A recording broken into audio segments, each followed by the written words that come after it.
If f of x is 2x plus 1 and g of x is root x, find g of f of 4. So,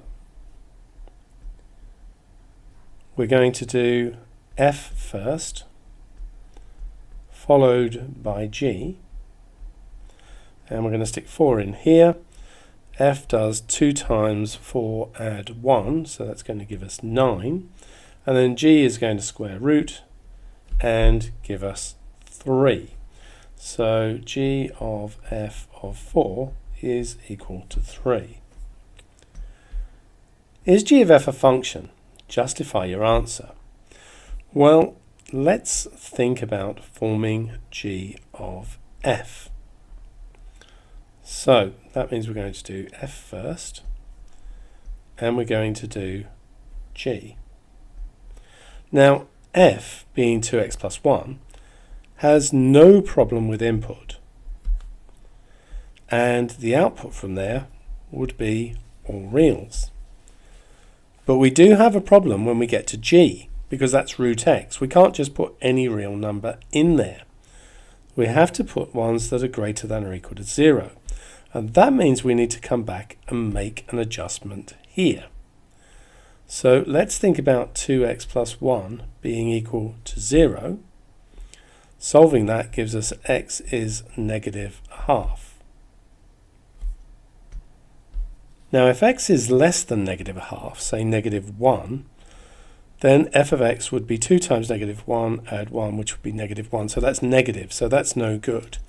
But if x is more than negative half, say 0, then f of 0 is 1, and we can square root that. So if we adjust this to being x is greater than or equal to negative a half, then we're fine. And if we do that, when x is negative a half, we get 0, square root that, that's going to be 0. And as we just checked, what comes out here is all going to be greater than or equal to 0. And then what comes out here will be greater than or equal to 0. So, what we can say is that it is a function provided x is greater than or equal to negative a half. We can't just put any value in there. It doesn't work. Determine the natural domain and range for g of f of x. Well, the first thing I'm going to do is actually work out what the function is as an algebraic expression, because this is something we need to practice doing. No, the question doesn't ask for it.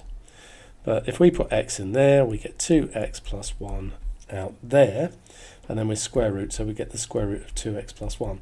And perhaps when we get that, the idea of g of f of x being equal to the square root of 2x plus 1, we know that we can't have a negative under the square root, and that's possibly where we can see that x must be greater than or equal to negative a half. You should always specify with the domain, and that is x is a real, x is greater than or equal to negative a half, and that is the natural domain. It's the largest set of values we can input into that. And then up here we worked out the range, which was that y is also a real and y is greater than or equal to 0. When x is negative a half, we put 0 into g and we get 0 out.